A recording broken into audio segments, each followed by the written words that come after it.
Back with Sean Ward. It's episode 2 of season 2 of Sales Life. We're not counting. You don't have to either. It's just one conversation that keeps rolling into the future until one of us tragically dies. And then the mic is just left open. That's not funny. But you know, why did it have to be tragic? I mean, we will die. It doesn't have to be tragic. I mean, you know the robots are coming for us, so. I knew you were going to make it a philosophical, like, well, Justin, you know, everyone dies here. And I'm aware of that, Sean. Thank you. Yes. But I didn't log on to confront my own mortality in this Let's get into exact that. instance. Let's dive in. No, I don't want to do that because, okay. So here's an idea. Let me just paint this picture for you. 2025 in some ways, difficult year for both of us. Yeah. But you know, you've described it as maybe the worst year ever.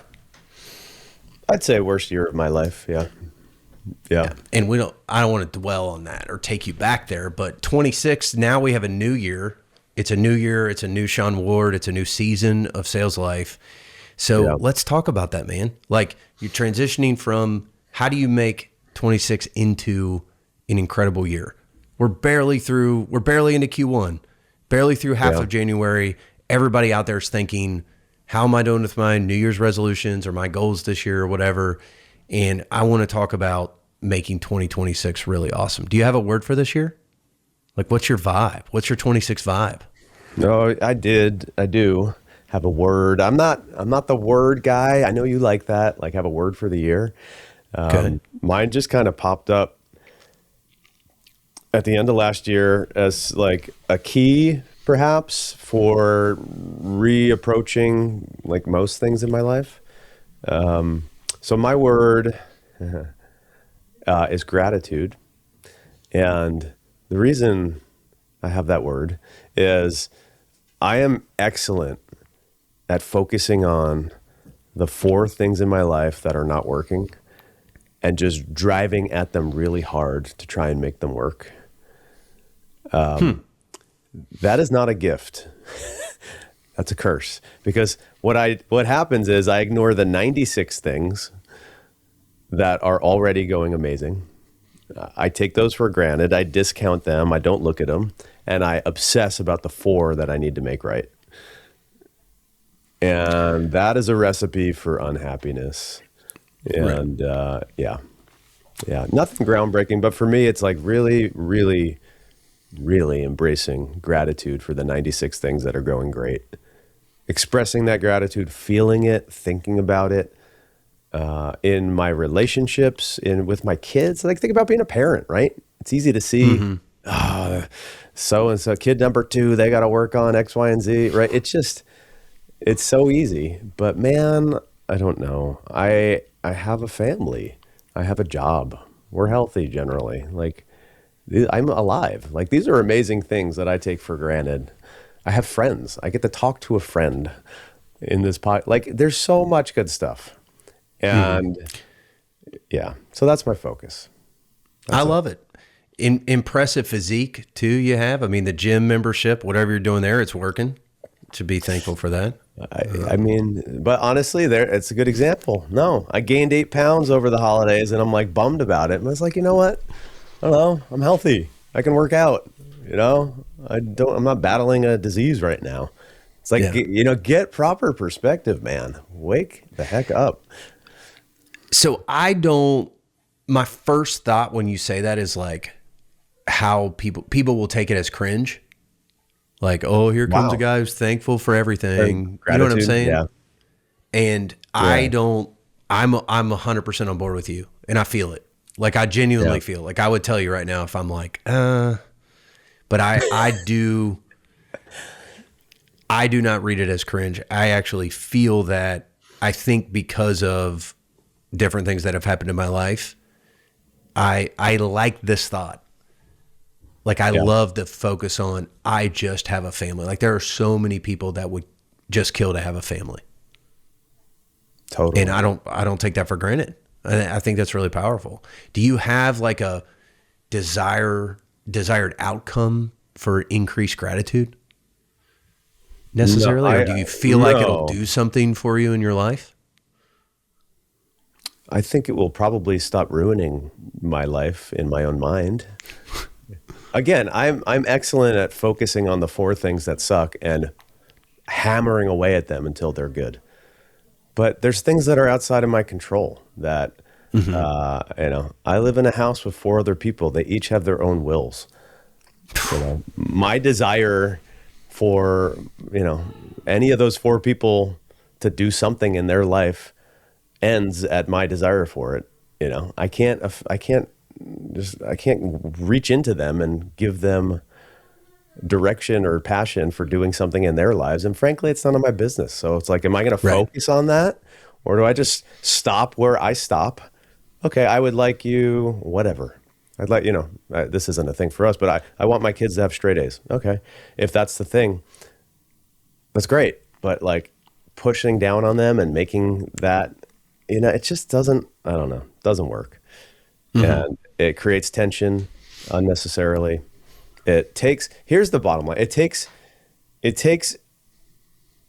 puts my hands on the steering wheel of my life and basically leaves no room for God. And you know what? I went through a season that just came out of where I was just stopped and thwarted in every which way, and I could not push the ball forward in multiple areas of my life. And I'm seeing now the outcome of that as being a good thing. Like I'm looking back, like I'm glad that season happened, actually. I'm just seeing like the first little sprouts from those seeds, and I'm grateful. So it's like, if it was my plan, I wouldn't have gotten to this good stuff. So yeah, I don't care if people read gratitude as cringe. I just read in a book the other day, like negativity takes no special, there's nothing special or smart about being negative. It's not exceptional or unique or anything. And that's my resting state, the negativity, focusing on the 4 wrong things. It takes some effort and use of will and partnering with our Creator to focus on all the good things because they're right in front of us. I love that. I would say, if you're naturally negative, I'm probably naturally pessimistic, which may come across as a bit of a surprise to people, but I fake it really well. But like, I think when I get bogged down, it's like, oh, it's not going to happen. Like good things are not going to happen. And part of being thankful is like embracing that they did. Like good things happen and they're going to keep happening and they're going to keep growing. And like, I see all this stuff on, you could tell me where you stand on this, but like the power of visualization has been all over Twitter recently, probably because it's New Year's and goals or whatever. And you literally change your brain. Like when you positively accept that something has happened, you picture an outcome and like focus on it and sort of like play it out, then there's a better chance that it actually happens. Yeah. Yeah. What do you think about that? I believe it. Like I try to get my girls to do it and they're like, they totally joke me on it. Like I'm like, hey, before we go to this game, I want you to picture yourself doing this or scoring or doing whatever. Yeah. Making me proud. I think there's science that making your old dad proud.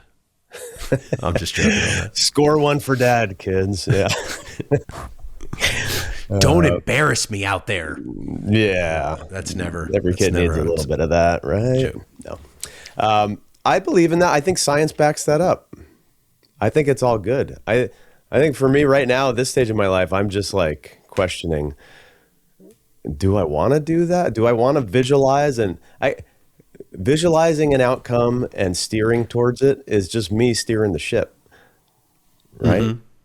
I steered my ship into some really crappy waters these last few years and with good intentions. So now I'm like, do I want to do that? Is it just me chasing after my own desires? Is that the best thing for me? Or do I let God handle what's best for me and, bring me, steer me wherever he wants my life to go? Yeah, that's interesting because you can't like tiptoe through life. You know what I mean? Like, you don't want to do that. You want to be You don't want to be affirmative, passive. positive. Yeah, action bias, right? Like, I want to have an action bias. And if I don't ever, it's because of pessimism. Yeah. And like when I get stuck, it's because of like, well, this is probably not going to work out anyway. And then it's like, well, why do that? It's like, well, that's all I have to do. Like, I have to take that big shot at this project or this thing or this listing. And it's like, dude, just do it. That's like, the journey. Have an action bias and do it. Yeah, you that's got the to journey I'm working through that. You're all in on work this year. I'm excited to see what that yields. I'm just a worker, dude. I mean, what? Yeah, that's it. I'm just all work. Yeah. Yeah. You're addicted to workahol. You're a workaholic, man. No, I hope it doesn't turn out like that, but that's kind of my word for the year. And I'm not done with workaholic. That's beautiful, man. How much work can I do? No, the phrase is discipline freedom. Yeah. Is that the Jocko? That's my phrase for this year. I don't know Jocko. Come on, you've been on the social medias. They talk about Jocko, the Navy SEAL guy, Jocko Willink. He wrote a book called "Discipline Equals Freedom." Am I thinking of the right guy? Yeah, I haven't read it. I should, I guess. I mean, it sounds like the year to read it. Yeah. Well, it's just that mix of, I told you a little bit last episode, which was so long ago, but it's the idea of focusing for me. Okay, so let me napalm your focus here for a moment. That last episode was the whole Shawshank Redemption connection and Say Wataneo. I forgot. That was our season finale of season 1. Yeah. I meant the first episode of season 2. The one we recorded 20 minutes ago. Yeah. Yes. But, I could do a lot of things, might do a lot of things in life, but not this year. This year, I'm going to do a couple things. That's great. Sell a crap ton of property and record that journey online by continuing to write it and tell the story. I never want to do deals again. I want to do deals and tell the story of deals. And that's what I'm going to do this year. And I'm going to record this podcast with you. Dude, it's good. If you think about your scattered endeavors and your energy, right? It's like water flowing through a hose coming out like 15 different places. And if you close 14 of them up, like you just have more intense energy going into one place. Mm-hmm. I would think that would be a net benefit for that thing you decide to focus on. So I applaud you. I think that's awesome. I'm excited. And I want to wear more seersucker this year. Hey, why not? Why not? So, more gingham and seersucker. You're about to see it. You're about to see it. No, I mean, what I've been reading over every single morning is, I'll create a vision board and look at it every morning. Sorry, I'm just huge on this. Maybe it's January. I hope this never fades. Like, I've been reading over this every morning. I will write in a journal every day. If you do that, that will change your life. Yeah. Like if you record your thoughts every single day, I have zero doubt it'll change your life. I will grow closer in Christ. Stop me if any of these are interesting to you. I'll read 40 books. That's a lot. 10 pages a day. Not too much. I'll make $1 million. I'll hire an assistant. I'll work out 5 times a week and track it. I'll pay less attention to what other people are doing. Easiest way to focus is pay less attention to what other people are doing. Yeah, just ignore. Yeah. Just have a mission. That would stop half of the things you're trying to do anyway, if you paid attention to other people and what they cared. 100%. Yeah. Besides you, I'm going to keep paying attention to what you're doing. I'll lose 20 pounds. We're going to kick it off with this fast this weekend. I won't scroll on social media. No comment on the fast. So how are you going to not scroll on social media? Seems impossible. Just not pick it up. Just during the day, just call it off. I gave my sister my login for Twitter. And now when I post stuff on LinkedIn that I want on Twitter, I just text it to her and she puts it on. I can't go on Twitter. It's just, I can't do it. It's like it just sucks me in like a vacuum, and I scroll and I can't get out of it. Then an hour goes by and I feel really crappy about it and I'm down on myself. LinkedIn doesn't have that effect on me. I think, again, it's a feature with LinkedIn. It's so boring. The feature is it's easy to stand out there. And it doesn't suck me in like, yeah. Twitter though, oh my gosh. I don't know what type of tweaking they did to their algorithms, but it's like, I can't get out. For me, it's like, it's all Kentucky sports, I mean, as stupid as that sounds, I'll get on it and it's like, just roped back in. I can't do it. I know. I'll believe things will work out for the best. I'll date my wife and daughters. I'll hit 5,000 subscribers on YouTube. Hey, so including us. I know that's including Sales Life. Yeah. All right. Yeah, absolutely. I'll figure out supplements. You can help me with that, Mr. Muscles over there. I'll produce 2 additional sources of making money, which I have. We don't have to go into this now, but I'm very interested in assisted living. I'm extremely interested in media stuff in the future through commercial real estate. Don't know exactly what that'll be. Don't know if you've seen that. Do you see the video that I did with Mulzer? Yeah. It was experiential. It's kind of my dream to do Anthony Bourdain-esque type stuff, like go experience a place and culture or whatever. Yeah. And it was super cool.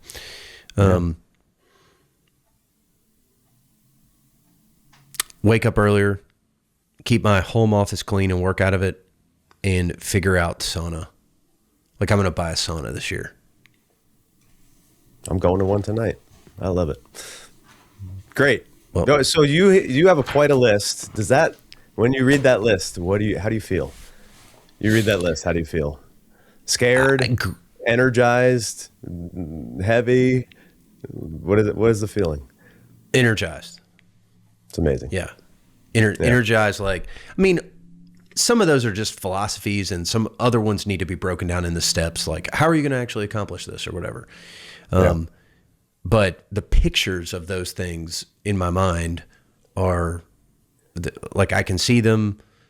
I put them on a vision board. I'm gonna live them out. This is gonna be the year. Man. I love it. We've talked about this, dude. I think some people need to really push in to living that way, and some people need to back off of living that way. Mm-hmm. And I think it's like whichever one is your go-to and you're comfortable, like you need to do the other one. I think for you, like I don't know you, right? I've never met you, but I don't know you super well. But I think this sounds like something that is not your natural state and something you're pushing into. And tell me if I'm wrong, but like, it sounds like you're making a big push, and I'm pumped for you, man.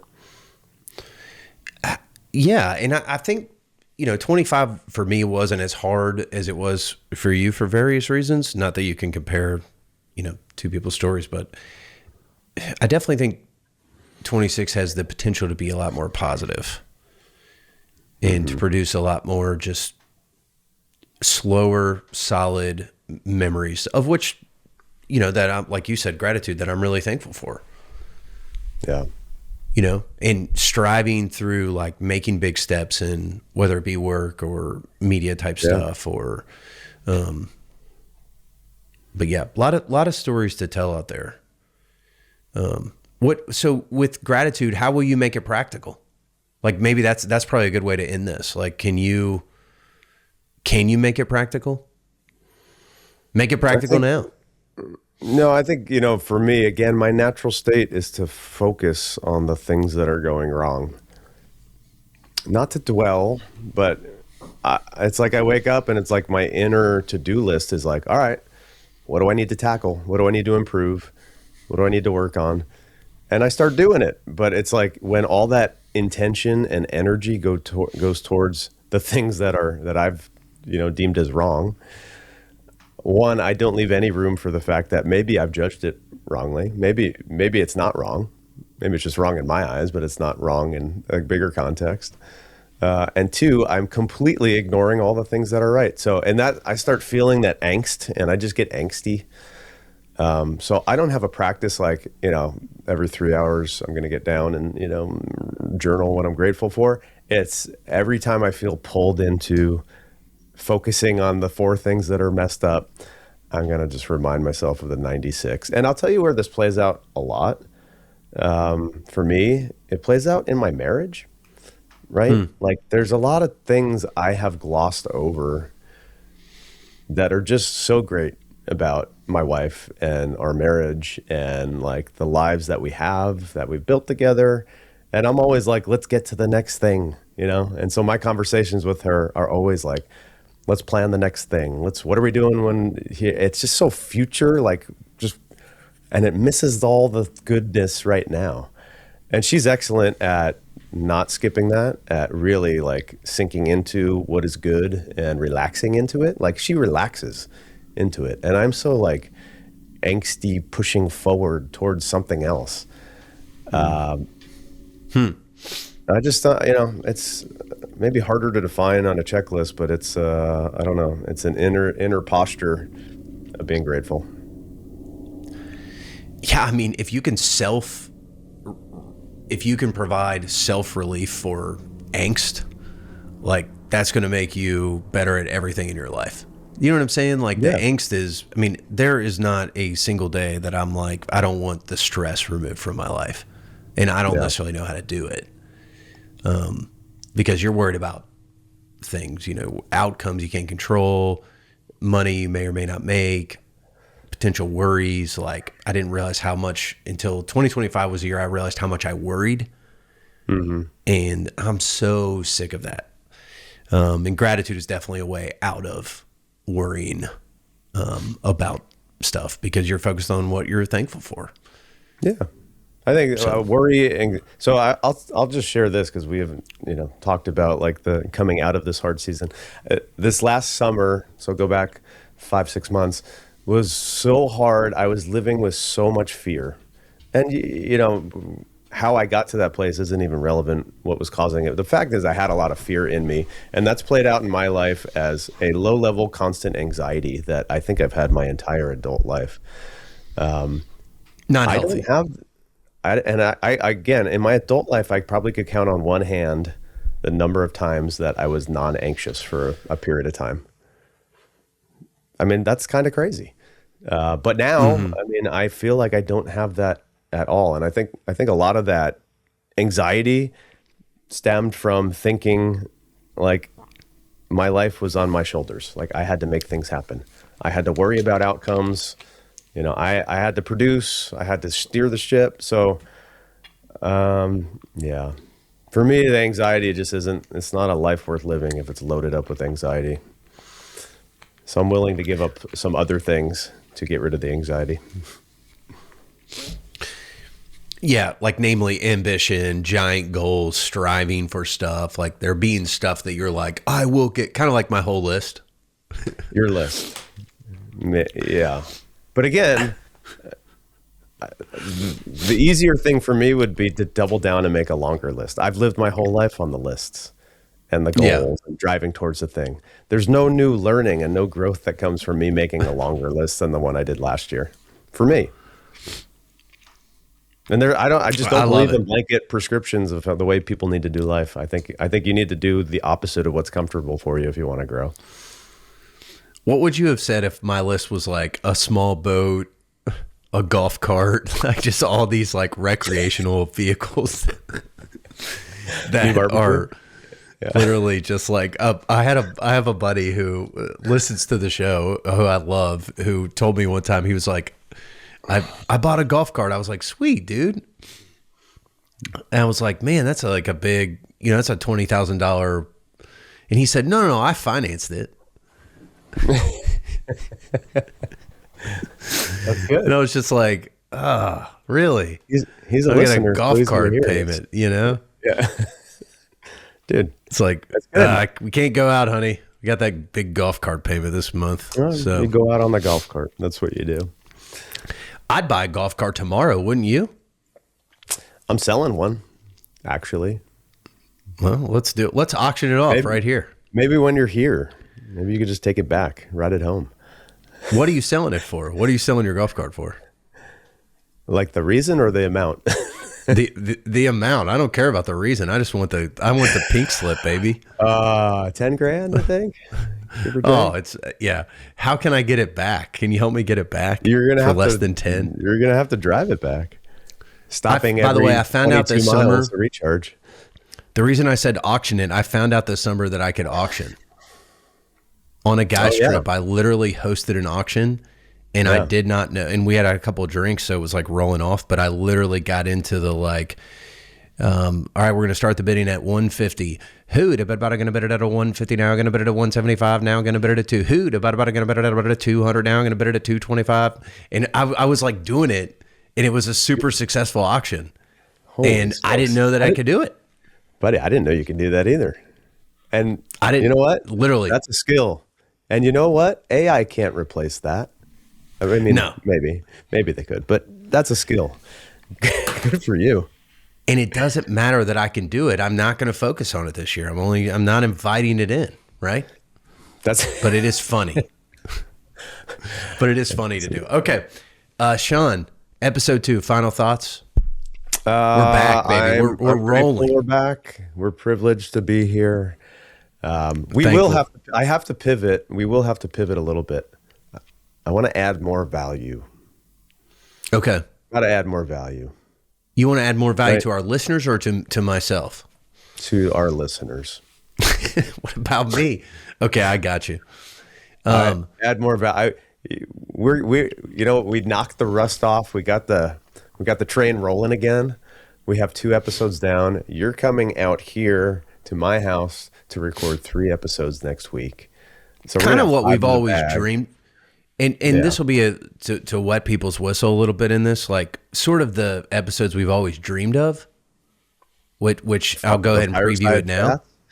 Yeah. A fireside chat on inner excellence. It's amazing. I mean, amazing. I would listen to that all day, right? And you did add a ton of value because in this episode, dude, you added a ton of value. You encourage people to be thankful, put gratitude first, write that down. I promise you, people will respond and say, you added value.